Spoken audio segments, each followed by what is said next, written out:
Good night, itchy eyes. Good night, sudden sneeze. Good night to your symptoms of allergies. Xyzal is the allergy medicine you take before bed. It provides powerful relief while you rest your head. Not just all night, but all the next day. Xyzal keeps working, keeping allergies at bay. And without those annoying symptoms disturbing your rest, you can wake up the next morning feeling your absolute best. Remember, be wise all, take Xyzal. At night. Don't you love it when things are both easier and more affordable? Like when the rain washes your car for you. Or like when you save up to 10% by bundling your renters and auto insurance with USAA. Bundle with USAA and start saving. Get a quote today. I think I just won my taxes. Yeah? I just switched to H&R Block in about 1 minute. All I had to do was drag and drop last year's return into H&R Block, and bam, my information is automatically there. So I don't have to go digging around for all my old papers to switch? Nope. Sounds like we just leveled up our tax game. Switching to H&R Block is easy. Just drag and drop your last return. It's better with Block. Welcome to another Find the Edge production for the Premier League Cricket Club. Connecting players and coaches, clubs and leagues, volunteers and supporters alike, you're in the right place for the best of the 33 ECB Premier Leagues and the 20 NCCA counties, bringing you the stories, the stats and the standout performances that make this game great. Don't forget to hit the subscribe button to both our Premier League and NCCA shows so you don't miss any episodes. Now, shall we get stuck in? So welcome everybody to National County's Cricket Show, and we're going to pinch from our Premier League Cricket Show an idea that we've had throughout 2024, and we're going to talk to one of our overseas at the Crease players, but this time round we're talking to an overseas at the Crease player overseas from the UK. So instead of the Jordan Silks who we had coming to the UK to play this last year, we're actually going to talk to one of our players who are playing overseas. We've got a couple of these coming up, Hugh, haven't we? Which is quite exciting. Yeah, good. Interesting flip of the switch there. It is. This is a different one, isn't it? This is the less traditional route. And this one is definitely not traditional. Instead of talking to the boys who are sunning themselves in Melbourne and Sydney, because that's where they all seem to be, Mr. Fallows, I am talking to you. We're talking to somebody who's taken the punt on going to Africa, but not South Africa, but just next door, to Zimbabwe for the winter. And he's doing all right. Welcome, Mr. Alex Russell. How are you doing, mate? Yeah, all good, thanks. Nice to be here. Yeah, absolutely. Zimbabwe instead of Australia, New Zealand, South Africa. But it's gone all right so far, hasn't it? Yeah, it has gone quite well. Obviously this is my second year in Zim now, so sort of settled in nicely. Really enjoy the country, and also really enjoy the cricket, the way the cricket's played. And obviously, playing first class cricket makes the opportunity certainly a lot more attractive. Being an overseas for a first class side, and obviously comes with different pressures, and probably I felt like I would get a lot more out of doing that than playing club cricket, as I sort of felt I was ready to try and really push myself hard. At first class level, so it was definitely something that I've not regretted. Because you could have gone to Oz potentially and played maybe first grade cricket, but you're staying at first class at Zim. We've got to ask the obvious question: first class Zimbabwe cricket. What sort of level would you put that at versus first class national counties Prem in the UK? It's a good question. I mean, I'd say it's very there. I've certainly played in teams and played in games where the level of cricket certainly would be comparable to sort of Division 2, I reckon, county championship. I've played in games where I've been the only player on the pitch that hasn't played international cricket. Wow. Yeah. So there's the standard's good. It's very tough cricket. Played with a kookaburra ball, so it's obviously there's a lot of time out in the field. But I would say probably. It's varying really depending on sort of what the national team are doing at the time, because all the national team players will play when there's no games. They all have to play. So when there's no international games, the standard is tough. But obviously then outside of that, standard is a little bit lower. But yeah, there's a lot of talent here, and it's been really good for my cricket, sort of playing just tough, hard cricket on good pitches. So yeah, no, the standard is good. And for those people who are listening, just throw out some names of other people who are down there that they might recognise. It's always interesting to hear. I know I've seen one of the Frame boys out there, haven't I? Yeah. So I'm actually living with Franey. So he's actually next door as we speak. And then, so Ryan Higgins from Middlesex is over here. Henry Brooks from Middlesex also is here. Safe Zabe, obviously, who I played with at Northants, has been here. He was here before Christmas. Dom Bess has been here. Kieran Carson, long list of county players. Matt Parkinson. Yeah, there's a lot of guys have been out here now.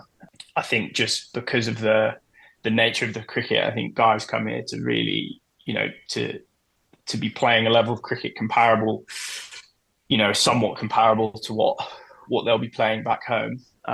Gives a great sort of preparation for a county season. And it's a very busy schedule, so you're definitely not short of cricket when you come here. So that's quite a few of the boys over the last couple of seasons have been here. Absolutely. I mean, the sort of default route for an English cricketer going overseas is the Aussie New Zealand route. What was the main motivation for avoiding that? Well, not avoiding it, but it's very tempting to take the easy road. It seems like you've taken the more difficult road. I mean, I think probably the first thing was obviously, I was in my second or third year playing for Northants, and I just felt like I'd played some cricket, but I hadn't played a lot of first team cricket, just a handful of games, and so I was really sort of wanting to stake a claim to play, and the best way I thought to do that was to go and play first class cricket and sort of show like, put in consistent performances at that level. But in all honesty, I was pretty lined up for a stint to go to Australia, and then the communication happened very, very quickly, and sort of it was a bit of a spur of the moment decision. But I just felt like going out there and playing first class cricket would, put my name in the hat a little bit. And I just really wanted to test myself on the pitches, are like a wide variety of pitches. Some spin, some don't. So I just think as an all-round thing, it was just far more appealing to me than just going to play club cricket, 2 days a week in Australia. That was kind of my thinking, really. Yeah, I suppose 99% of the players who go out to Australia will play 2 days a week, if not 1 day a week at certain times of the year, whereas you're literally stretching yourself right through. You're playing the 4-day games, you're playing in the shorter form games as well, which is giving you plenty of opportunity to mix it up for what you're doing, isn't it? Yeah, 100%. And it's obviously getting in another professional environment, training every day. And it took me probably a couple of weeks, and I was just completely, I felt really part of the squad. And, it's a nice feeling when you're going out there and you think, only thing you're thinking is trying to win the game for your team. The way the guys are here at Zim is very much team first.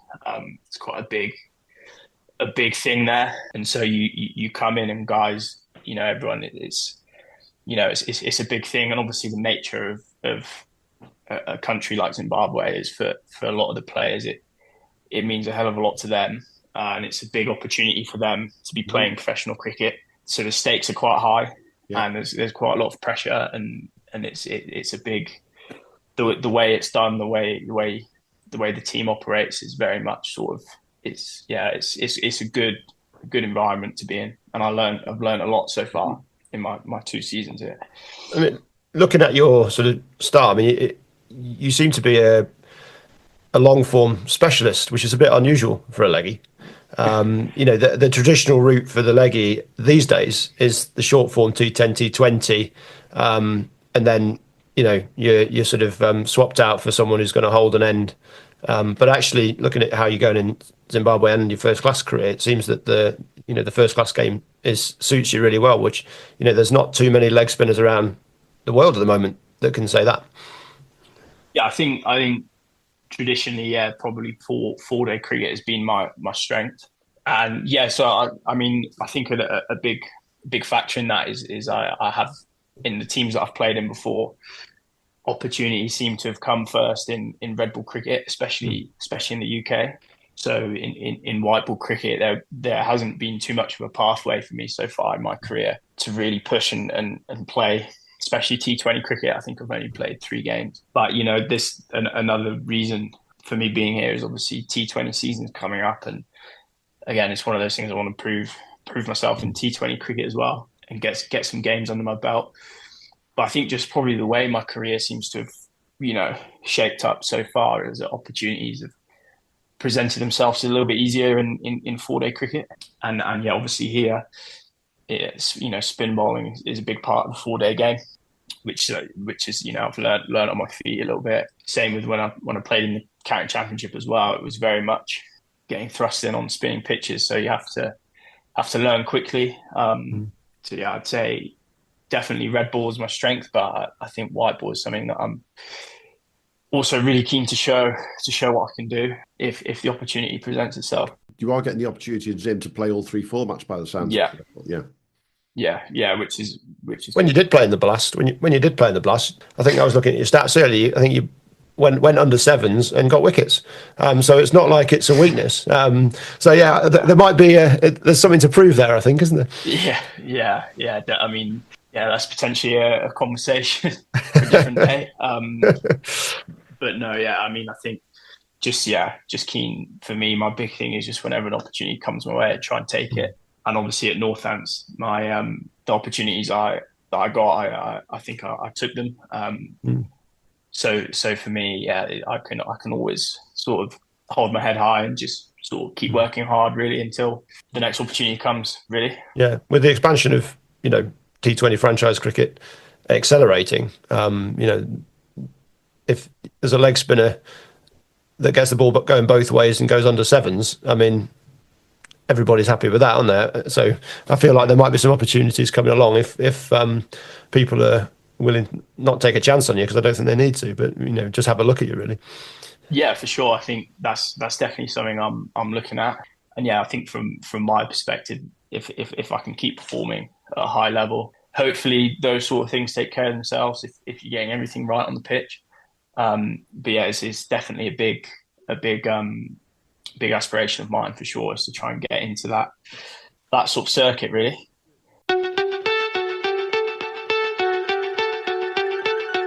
It's winter, and you can now get almost anything you need for the coldest months of the year delivered with Uber Eats. What do we mean by almost? Well, you can't get a ski slope delivered, but you can get dish soap delivered. Sunshine, that's a no. But a bottle of wine, that's a yes.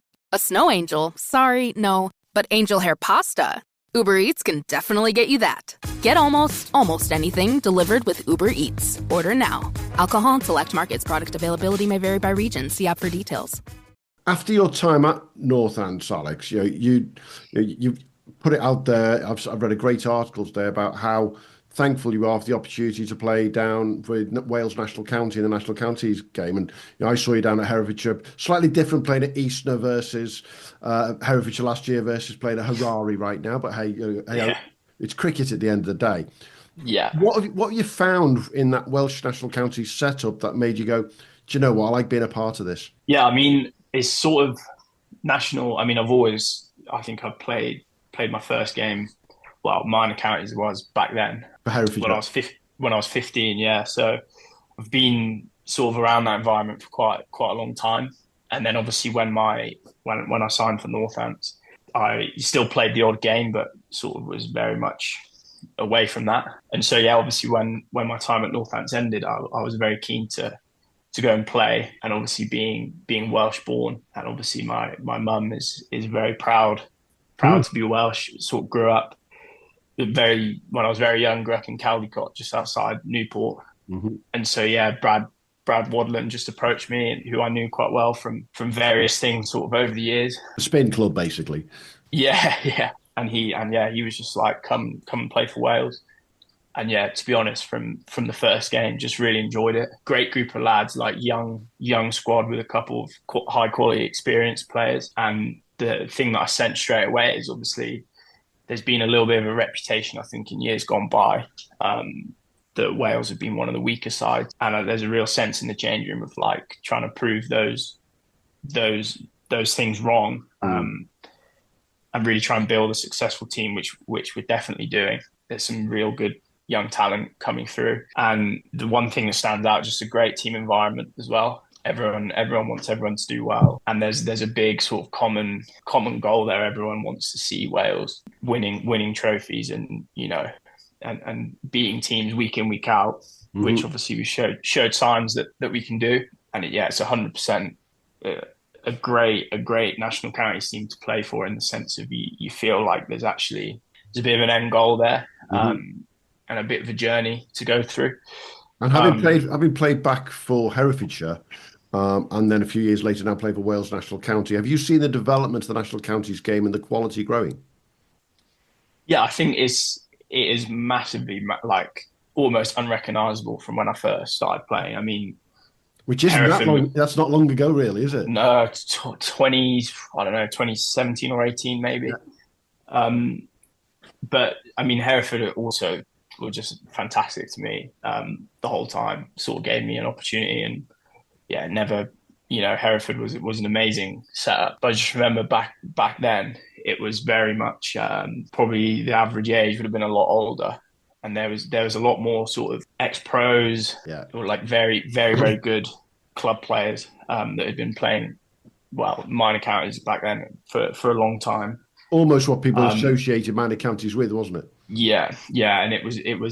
I mean, I remember when my first couple games, I must have been the youngest by 10 years comfortably. But and I think as time's gone on, I mean, again, that was also really, really good for my development at that age, playing with ex-first class players, like a few ex-first class players. The guys that weren't ex-first class players were very, very sort of the top level of club player. And that was brilliant for my development. But the big change is it's just got a lot younger, and it's sort of obviously I've not been involved sort of during that when it was developing, but it sort of feels like now it's starting to become more of a stepping stone, like a pathway to professional cricket, and it seems to be getting more and more connected with professional cricket, whereas before it was kind of just its own thing. Yeah, it's very separate, and and that had its advantages, but the disadvantages was you would never see players wouldn't progress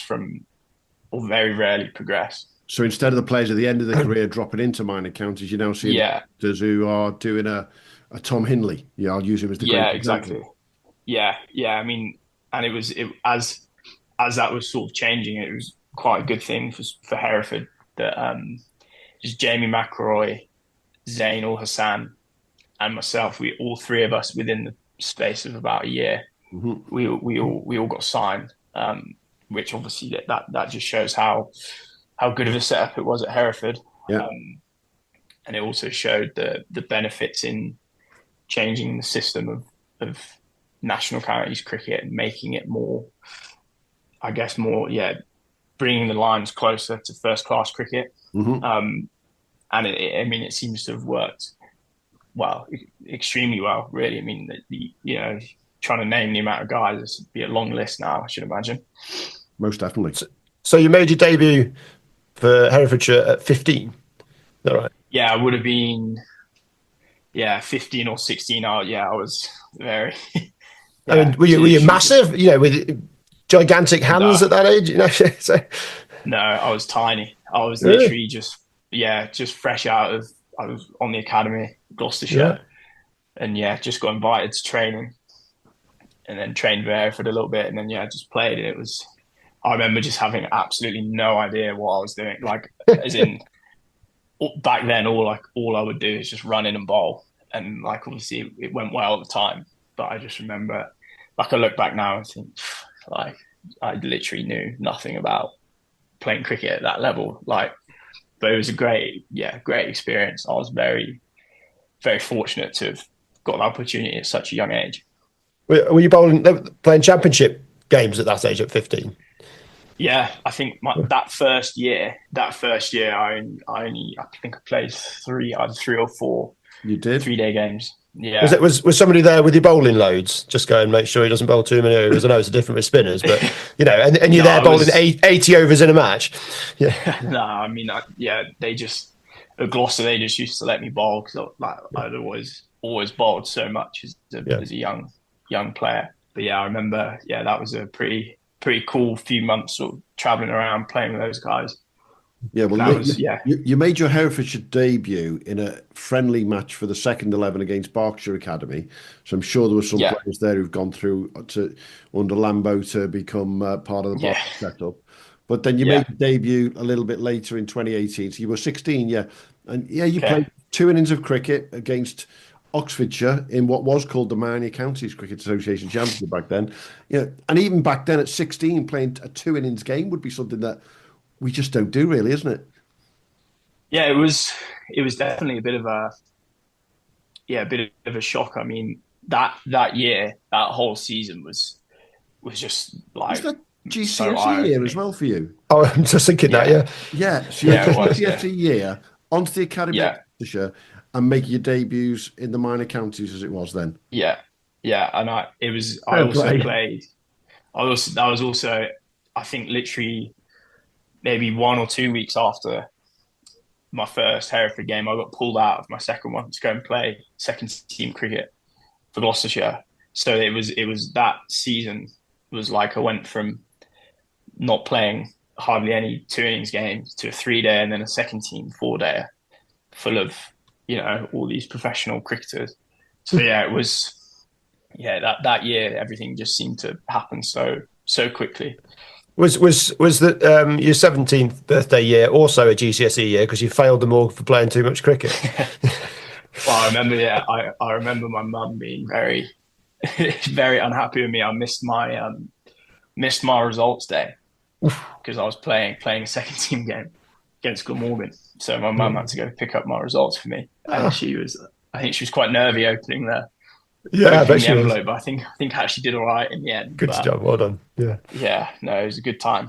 But hoping that you don't need them so much because if you're out Yeah, on the pitch and you're playing cricket and you're being paid to play cricket, happy days. We all need a GCSE every now and again, but it's something different. I'm just looking at your record there. You're 2018, at the age of 16, you played 35 games across all of the different formats that you're playing for club, for county.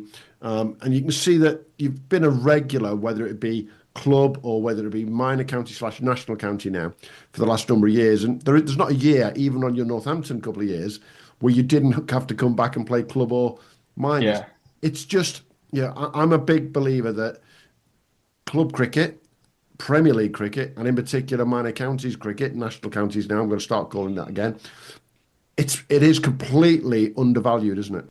massively. Yeah, I mean, yeah, I think if I think about some of the biggest learning experiences, I did all of my learning and developing in club cricket and national counties cricket, which then enabled me to go and perform in first class cricket. Mm-hmm. I mean, yeah, I remember first time playing in Whipple, Prem One, and just how the learning again, like same year, like how just quickly you have to learn. And I think without club cricket and national counties cricket, I would never have been able to go into a professional environment and perform well because all my learning was done there. I mean, even playing sort of county league cricket as a really young kid, it's just essential to, playing against grown men. You have to pick things up quickly. And even now I look back at some of those games and think how much I learned from particular situations and stuff that is still with me now. Yeah, and they're not just the situations on the pitch, they're off the pitch. We've heard this from other people, haven't we, where when you become a first-class professional, let's be brutally honest about this, a lot of stuff gets looked after for you. And Yeah. you're told where to be and what to do and all of these things. But then we look at our club professionals and our Premier League players who are playing national counties. They've got to be at a place at a certain time. They've got to make the way there. They've got to do the training. There's a massive difference there, isn't there? Yeah, massively. And it's also like a big thing that probably isn't spoken about much, but it's like also being able to survive in a changing room. and sort of making, learning this, because it is a skill, like learning how to behave in the changing room, learning how to about play changing room cricket. Yeah. Yeah. I mean, it is genuinely, it's things like that you learn from your days, like young days playing club cricket, and then and it's a big. And the changing room habits are still the same regardless of what level of cricket you're playing. So you learn how to cope in a men's changing room, and it's such a crucial skill to have, and it is massive. Have you always been a leg spinner, or did that come halfway through your sort of youth career? I mean, at the very start, I was bowling just like medium pace or whatever, and then yeah, my dad. So my dad was a good cricketer. He played before it was Whipple. It was the Three Counties League, and he played in that for years. And he sort of went to Bunbury Festival and everything. So he was a decent cricketer. And so he was an off spinner. So I wanted to bowl off spin, and then couldn't bowl off spin, and then just started bowling leg spin basically. So from like the age of 10, I reckon I was bowling. 9 or 10, I was bowling leg spin. And did you go through the pathways with your leg spin? Have you always been on a pathway as a bowler? It was, yeah. I mean, I started off in the pathway, and then wasn't on it until under 15s. So, and then went obviously through like under 15s, under 17s academy, second team, and then played a couple first team friendlies for Gloucester as well, and that was sort of where that finished really. So that 15, 16 age went from zero to hero very, very quickly. You had a meteoric couple of years there. Very quickly, yeah. I mean, the year before I was playing for my local club, Charlton King, in the county league, and then moved to Froster to play in Prem 1. And that was my first year, and it was during that season where everything seemed to happen. Yeah, it happened. So, yeah, very fast, and then slowed back down straight after, basically.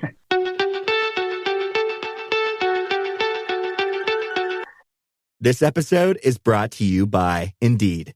When your computer breaks, you don't wait for it to magically start working again. You fix the problem. So why wait to hire the people your company desperately needs? Use Indeed's sponsored jobs to hire top talent fast. And even better, you only pay for results. There's no need to wait. Speed up your hiring with a $75 sponsored job credit at Indeed.com/podcast. Terms and conditions apply. But then this year, you're going to go back to the Whipple, and you're moving to Bridgwater, so you're going to come up against Froster at some point. Yeah. What's attracted you to that move to Bridgwater? So I think the big thing for Bridgwater probably was Jake Lintott. I've been very close with him for a long time. Literally from the pathway days. First few second team games, I think I played with him when he was playing second team cricket for Gloucestershire. So he's always been fantastic to me. And yeah, he just got in contact and just basically asked what I was doing for club cricket next year. And I was very much just kind of like weighing up what I wanted to do, because I'd spent a few years playing in Whipple Prem 2. Yeah. Basically for the reason of I had a few very good friends at the club I was playing for, Dumbleton. Really fantastic club and close to my home, which was the key reason. And it got me home, obviously, from being in Northampton full time. Yeah. Playing for one of my local clubs basically just made sense. It means I get to spend a bit of time at home, spend a bit of time with my friends. But I just sort of felt like, especially now without county, wanted to be playing sort of the highest level club cricket I could, basically. So you've gone to Bridgwater to replace Carlos Brathwaite then? Yeah. Big shoes to fill. Very big shoes, actually. Yeah, very big shoes. But yeah, I know a few of the boys. Obviously, played with George Bartlett at Northants. So yeah, it just seemed like from the conversations I had speaking to the guys at the club, spoke to Piers McBride, who hit the conversation with him just made me, he's so passionate about the club and just the things they are offering me from a cricket perspective in terms of the training they could offer, basically an unconditional offer to whenever you want to train, he'll be around.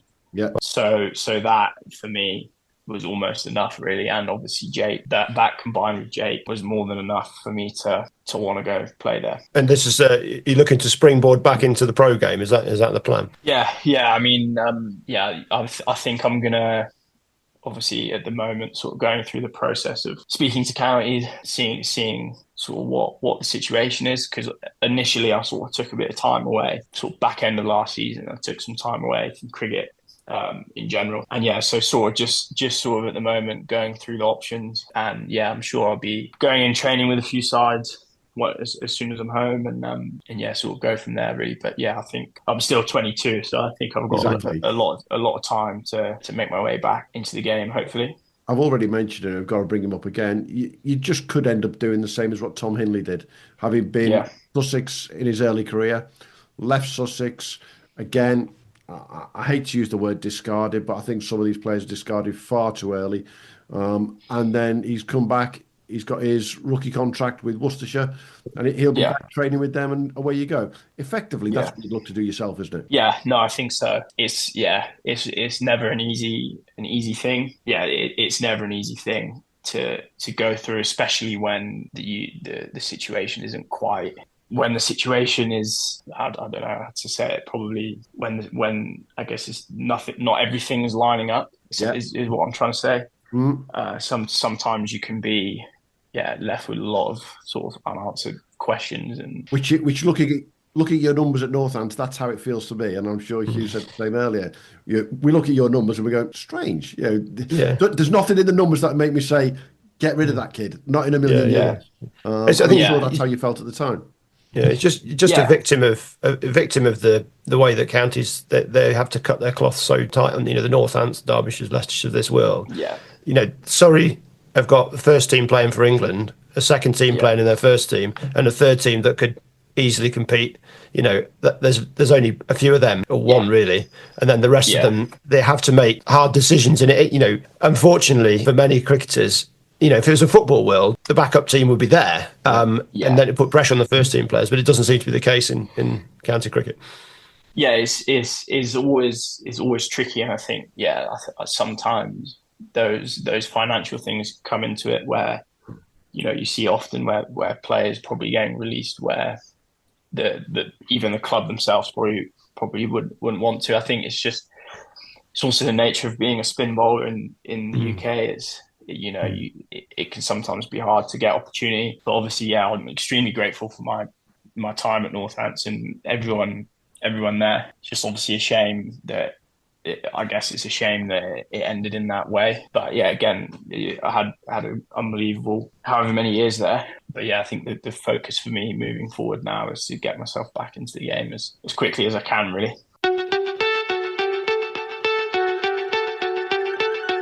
Why choose a Sleep Number smart bed? Can I make my side softer? Can I make my side firmer? Can we sleep cooler? Sleep Number does that. Cools up to 8 times faster and lets you choose your ideal comfort on either side. Your Sleep Number setting. And now save 50% on the new Sleep Number limited edition smart bed. Plus free home delivery. Ends President's Day. Exclusively at a Sleep Number store near you. Learn more at sleepnumber.com.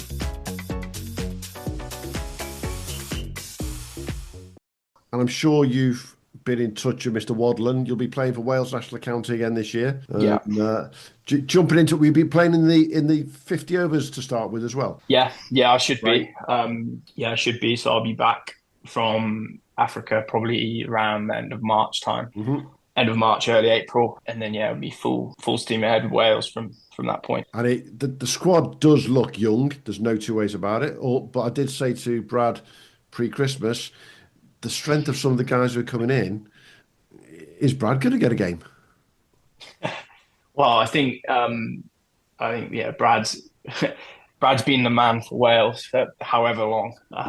So I think whether Brad gets a game will be down to whether he wants a game. But it worked really well, obviously, with Wadland and Cam Herring as well. Mm-hmm. Those two, obviously, ex-first class players with a lot of experience, and then the rest of the guys, and obviously Richie Edwards as well, very, very experienced, and obviously one of the best seamers on the whole circuit, in my opinion. And then the rest of the guys are just young guys. Most of them trying to find their way in the game. I think pretty much all of them want to be professional cricketers. So it's really nice sort of having that environment. And obviously the guys that they seem to have brought in are good players.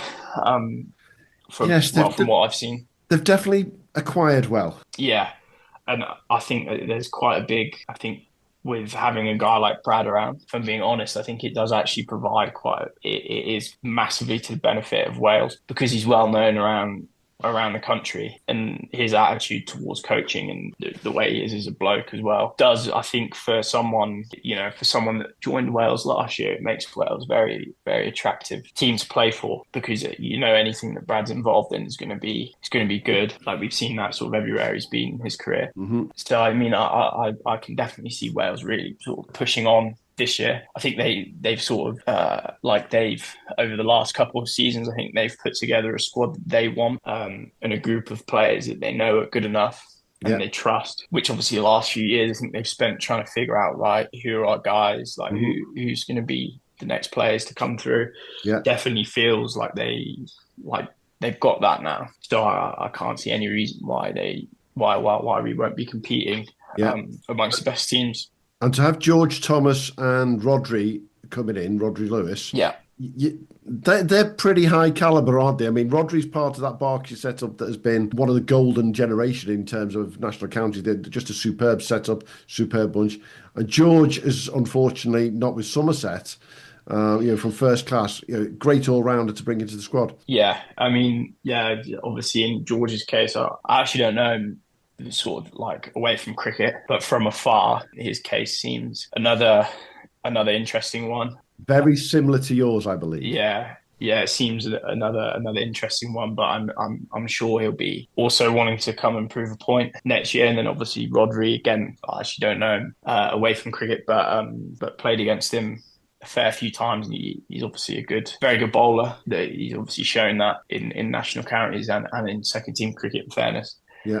Over the past few years. So I think having those two guys coming in, just adds a little bit. I think especially obviously Rodri will be brilliant. But obviously with George coming in, we did lack probably a batsman. Probably were one batter short at time last year. So I think that's going to be massively impactful for the squad. It just gives a bit more depth if looking outside in. I think you were very unlucky last year with the weather on some occasions. That didn't help you, obviously. Yeah. But I think just that extra bit of depth in the squad makes all the difference in the NCCA, doesn't it? It does. Yeah, it does. Because obviously the way the cricket's played is because of the level. You can't just like in club cricket where you can get away with relying on 2 or 3 players every game. Obviously, national counties, you can't do that. You need everyone. And even the couple, I mean, I think I only played maybe 3-4 games last year. But we had some games where we played some really, really good patches of cricket for like half a day, where if we were to play like that consistently, we would be the best team in the division. But obviously due to the inexperience, a couple of times we sort of let ourselves go out of good situations where a few more experienced teams the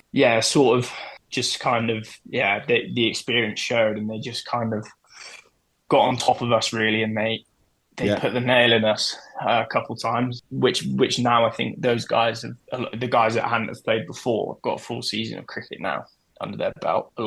They've had a lot of time now. They're used to level cricket, and they've started to show signs of performing. Yeah. So now next year, I'm very confident that those guys are just going to come and sort of make themselves senior players, really, sort of cement themselves as the main batter or the bowler that's going to get thrown the ball every time there's a bit of pressure or whatever. Yeah, I think there's a couple of candidates for that I really can see kicking on next year. In my opinion, yeah, for sure.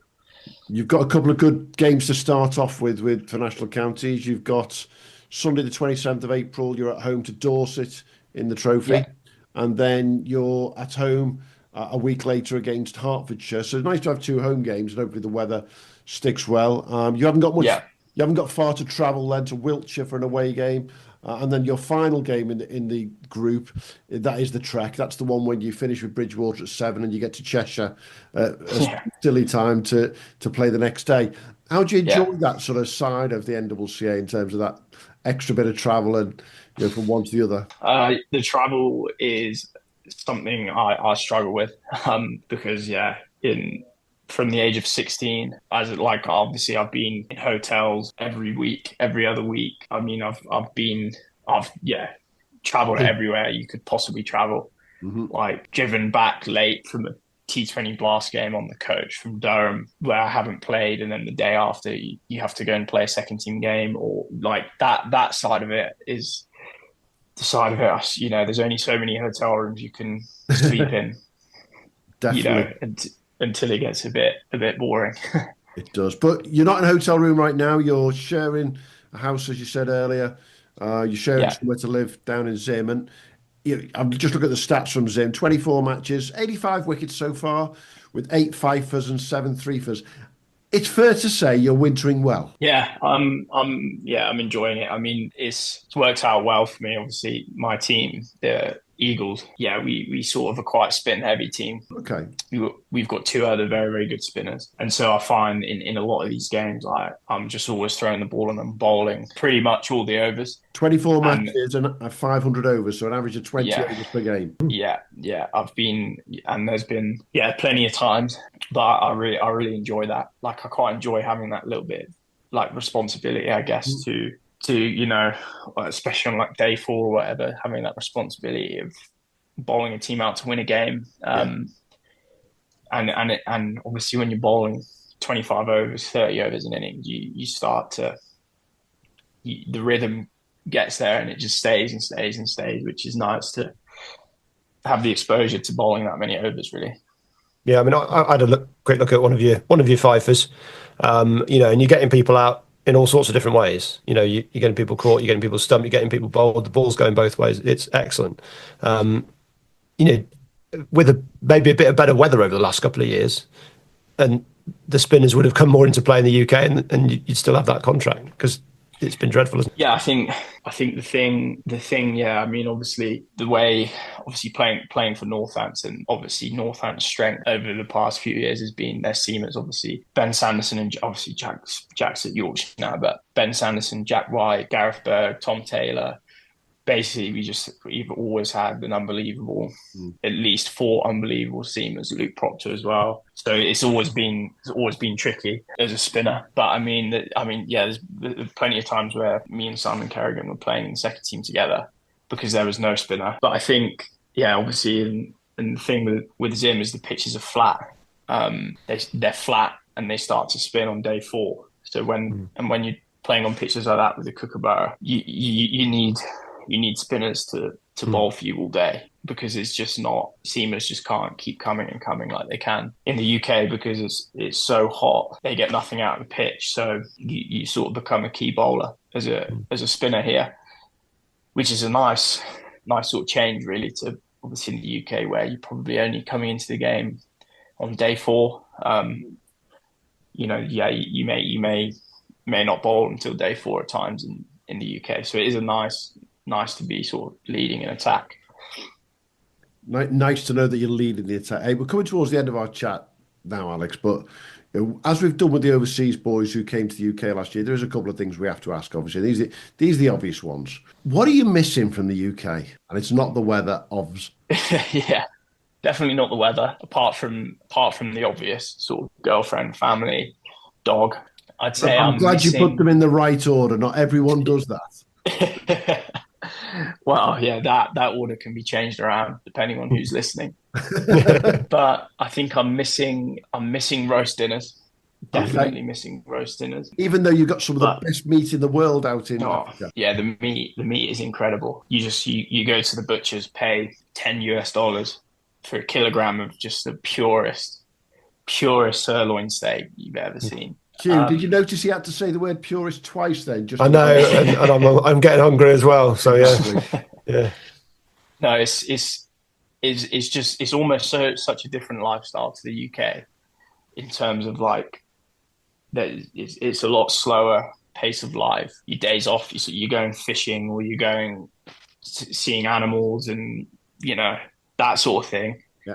Is, it's just such a nice sort of change of pace. And I've thoroughly enjoyed all of my time I've spent here so far. Yeah. Even trying to learn some Shona so I can prove my love for Zimbabwe to the local guys. Well, I was going to ask that question. Sell Zimbabwe to cricketers who are looking next year at potentially going overseas to Australia, New Zealand. Sell Zim to them. I think if you're looking for hard cricket and a test, then this is the place. I mean, as an overseas player, you basically come out here with a massive target on you. The way the local guys are, is they're obviously very proud of their cricket and the level of their cricket. So when an overseas comes, the first thing is, right, let's show this guy. Let's show this guy how good our cricket is. So it's hard, and it's high volume of cricket day in, day out. And if that's something that someone is looking for,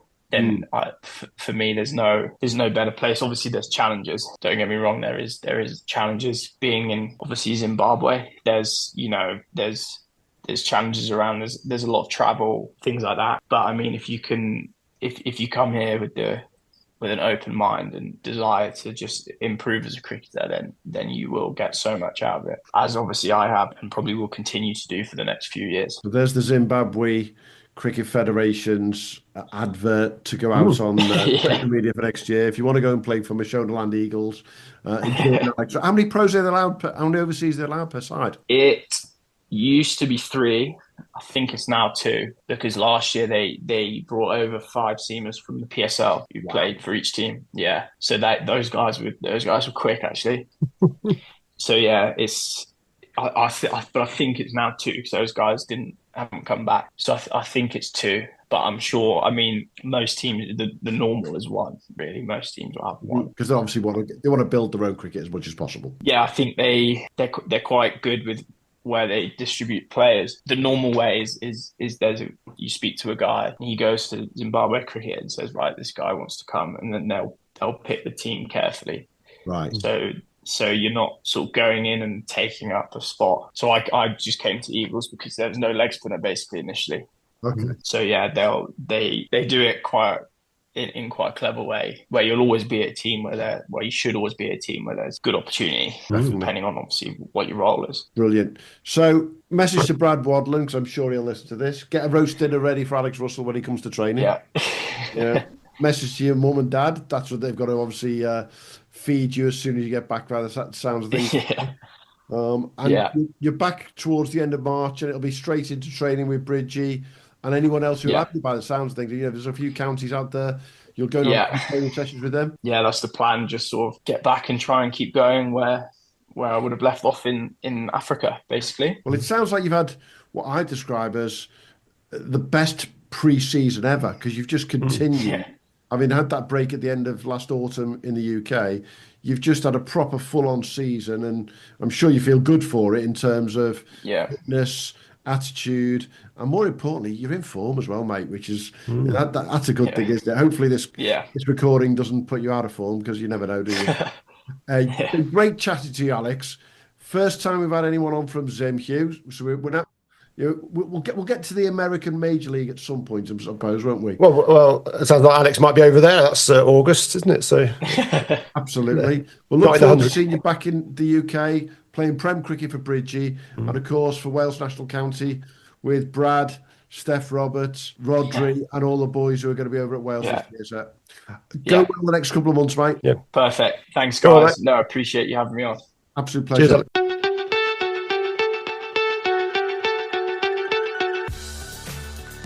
Thanks for joining us at the Premier League Cricket Club. We'll be back soon with more from the world of Premier League and NWCA cricket. But in the meantime, don't forget to subscribe, leave us a review and follow us wherever you get your socials. Or maybe check out our website, premierleaguecricket.co.uk, to stay updated. Until next time, have a good one.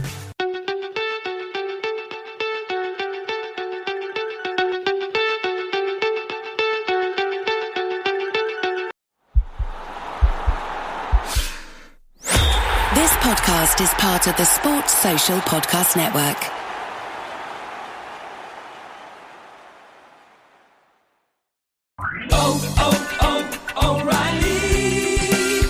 need parts? O'Reilly Auto Parts has parts.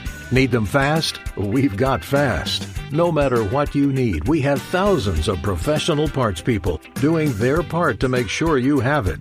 Product availability. Just one part that makes O'Reilly stand apart. The professional parts people.